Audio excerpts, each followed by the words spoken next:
Max Olson, ESPN.com, college football spring transfer portal preview, team needs and more. He had that article of this week, and he joins us on 365 Sports. Max, I'm curious. You obviously cover just a whole lot of college football, everything about it, but do you watch the Masters today or tomorrow at all? Is that on your background? Do you even is that on your radar the next couple, 3 or 4 days? I wish I was a golfer. Honestly, I wish that was like something that had been taught to me when I was young, and that was like one of my hobbies. I'm not a golf guy, but I probably will have it on at some point Saturday and Sunday. Yeah. Yeah, just because of the views, the beauty of it. I mean, it's just the course is. Here, he had a hurricane go flying through that, of course, the southeast, and blew down a bunch of trees, and you can't tell. You don't know. You could go there. They had probably 200 people on every hole making sure they fixed it up because that's what they do. Are you guys big golf guys? Well, I am. I played this morning. Yeah. I'm a fan of the sport. I just suck at it. So in an effort to... Well, I can't auto race, but I like watching the Daytona 500. In order to safeguard my rage, I quit playing golf. I made him play with me once. I did make you. Max, I begged him. I gave him free cold beer when we finished up a show in Surprise, Arizona, to cover the Rangers at training camp, and we went to a golf course. He was 8 holes in. He was drunk off. But I was also mad. Like, I finished the beer. I didn't finish the round. I'll tell you that. He actually went up near a pond and started saying, "Hey, alligator, how you doing? Everything okay?" That kind of thing. Yeah. Do they have alligators? My brother for his bachelor party, his group went golfing, and it was the first time I'd like gone actually golfing in ever, basically. And after 4 hours, I was like, man, that was a lot of fun. I actually wish I was good at this. Either you like it or you don't. I can see the appeal of spending 4 hours in nature and getting drunk and having a good time with buddies, but just don't have those skills yet, unfortunately. Well, they had the House settlement, Judge Wilkin, on Monday, and went for 6 or so hours. Really nothing yet has come out of it. Not sure when it actually will. They got to tweak it here and tweak it there. But, Max, how does that affect NILs, collectives, players, what they want, what they're allowed? Do they jam it like front load? What does that mean right now when it comes to college and NIL? Yeah, so we talk to GMs and DPPs and people in the recruiting space. I've made a lot of calls in the last month, and the House settlement, if it is approved, then that hearing on Monday was a big day for a lot of people, as one of like, hey, maybe it could be approved on this day. Obviously, it wasn't. I think the expectation is next few weeks getting resolution on final approval on that. But I think that the way that impacts recruiting in the portal is, people, and certainly Cody Campbell and Texas Tech are a great example of this, as I wrote about earlier this spring. People have looked at this and realized, okay, starting whenever starting July 1, or really potentially starting when the settlement is approved, from that day forward, we've got a salary cap, and we have to abide by that, and that money has to last us the entire school year, not just the season, but the whole school year. And we're going to have a new enforcement arm, and that enforcement arm wants every deal over $600 reported. And if, in order for it to not count towards the cap, it has to have like real NIL, real business purposes. So it's starting from that date, it's a whole new world in terms of how the money is accounted for and all of that. And so people understood, hey, before that date, let's go spend the rest of our collective money because nobody's keeping track of it, and let's go build the best roster we can. And that's what Texas Tech did, and that's what LSU and a bunch of other programs that built great portal classes did, is we're going to spend extra money, and that collective money, we're going to pay it out to you before July 1, so that it doesn't count for the cap. And so that way we can spend way more than $15 million on our football team for 2025. Now, that's kind of a one-time thing. I don't think that's going to be an annual thing. But that was certainly a way that people tried to take advantage of this before we enter into a world where it is going to be difficult to manage the money. And I'll say this, guys, if this settlement does not get approved, if this falls apart, I don't know what's going to happen. I mean, everyone I talk to is sort of like, man, it's going to be the Wild West all over again. It's like, yeah, it's true, but these schools have committed to paying these guys in the fall. I would assume they're going to have to pay these guys in the fall. There just won't be a cap or a limit to it. Yeah, I didn't even think all about hell that. breaks loose, right? All hell breaks. Yeah. Mm-hmm. Yeah, so that then you do have schools that are like, all right, well, $20 million, we can do $20 million. That's no problem. And other schools going like, will schools say, well, we don't have that money now, or we don't have to pay that money now. I don't know, but it's you're heading towards and look, the leadership would certainly run to DC and try to get some rules made to deal with all of that. But certainly, yeah, if the settlement does not pass, what that world looks like is pretty crazy. Yeah. Well, what could it look like? Like Max, is there a default button for maybe what would be next, or just there would not be anything next? I hope that these commissioners have a real solid plan B in the works here, and I assume it would involve going to the leadership in DC and trying to get them to pass something for them. But in terms of, everybody has been operating under like the expectations of what this looks like starting July 1. And if that settlement is not in place, at least when you talk about what does that mean for the 25 season, man, yeah, it's that would be madness, I think. Max Olson with us, ESPN.com on 365 Sports. Max, what have you seen transfer portal movement-wise that interests you at all yet?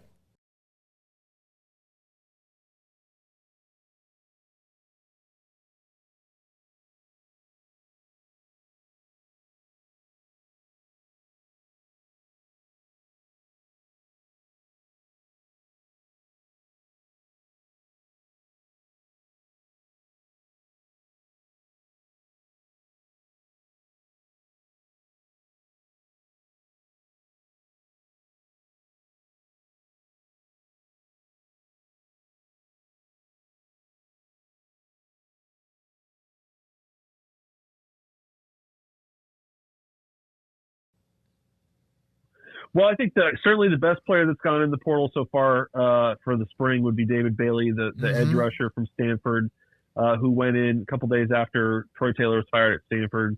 That turned into Texas Tech, Texas, UCLA all battling.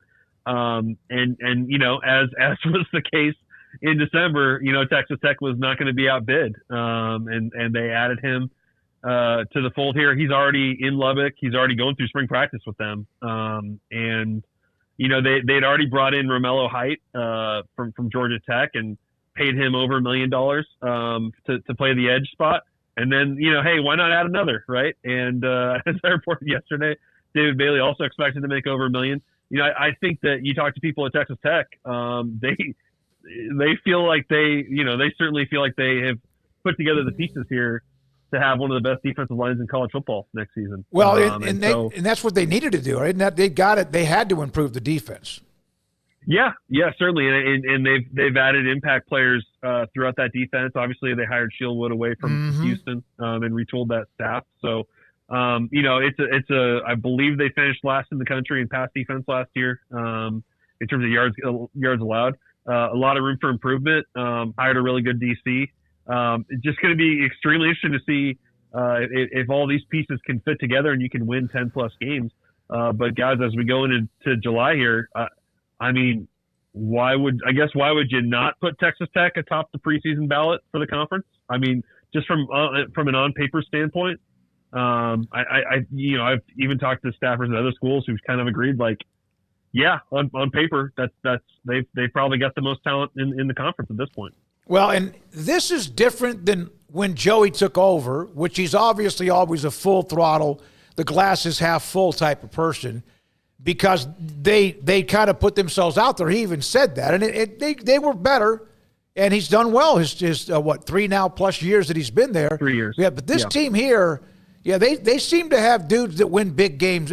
We had this conversation. Paul and Craig just went to practice to watch it for a little bit.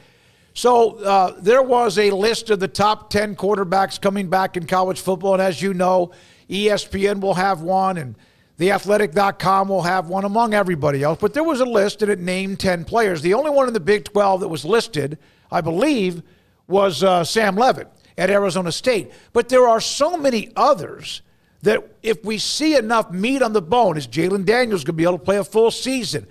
We mentioned Sawyer Robertson because of how the last 2/3 of the season went for him, among others. Yeah. Sorsby.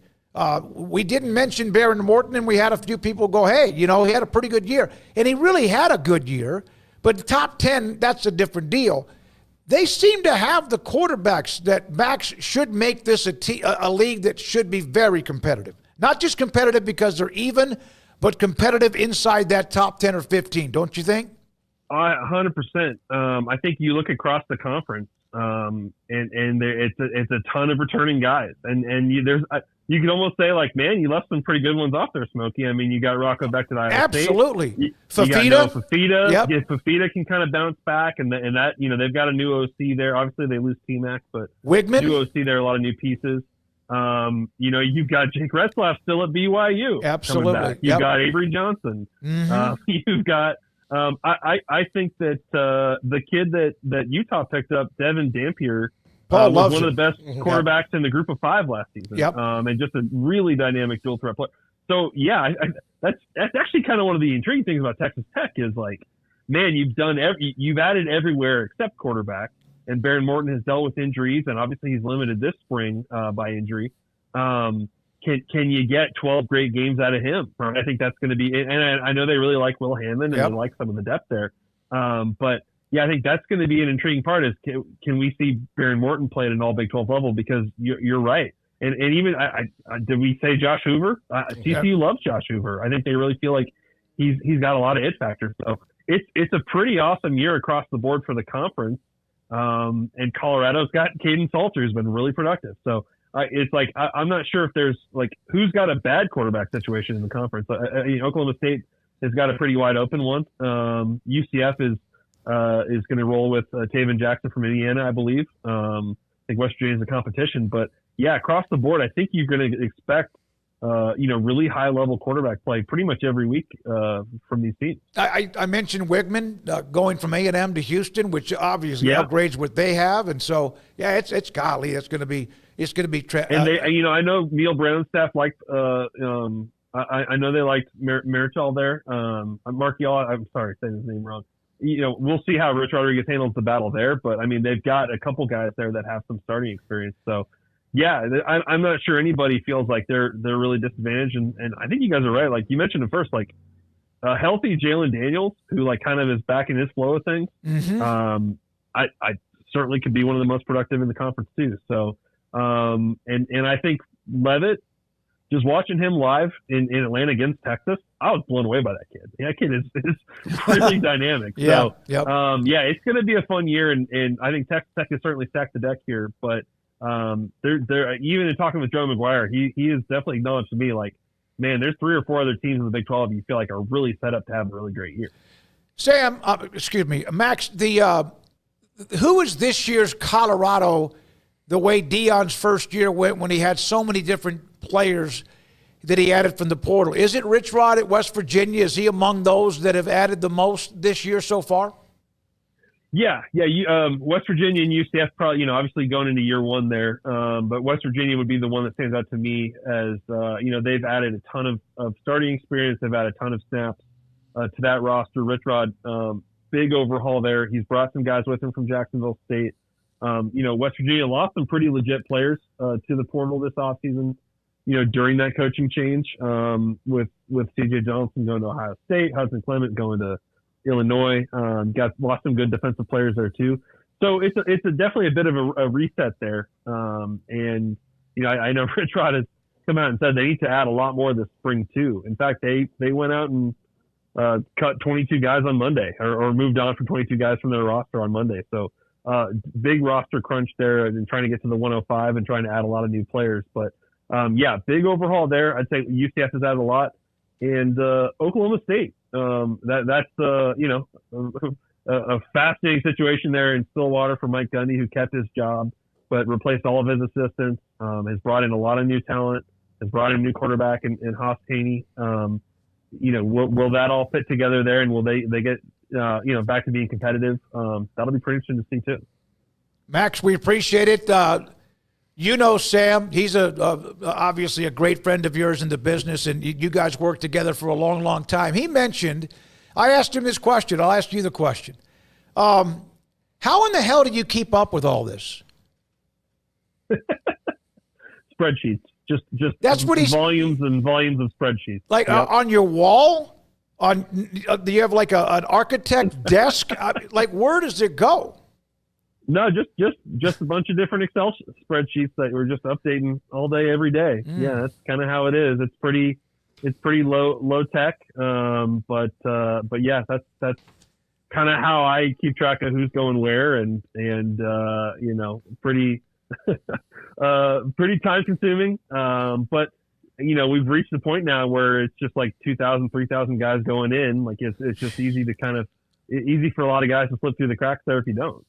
Do teams allow you, I listen, we know that, for example, when a college player or a prospect visits or he's going to commit, there are schools that will maybe give you a heads up, whether it's me, you, Paul, Craig, whoever, right? When it's about someone's about to commit or whatever. Yeah, it's like an unwritten rule. You don't do that. Maybe an NCAA rule. I don't know. But I'd get a text, and hey, by the way, do you get heads up on those entering the portal, or is it only when you see it officially online in the portal? The heads up on entering the portal nowadays with kind of how it, at least kind of how it was in December and January, the heads ups are kind of coming from the agents now. Okay. Okay. It's not so much, I mean, yeah, sometimes you'll hear from people on coaching staff, hey, this is about to happen, but more and more of these guys are hiring agents to help deal with their portal recruitments, and those agencies are messaging reporters to let them know, hey, this person just went in or is about to go in or whatever. Yeah, I think that's honestly, guys, that's just a big part of this game now. Those guys or those agents are competing for all these players and trying to maximize their value and the attention that they get and all that, and so.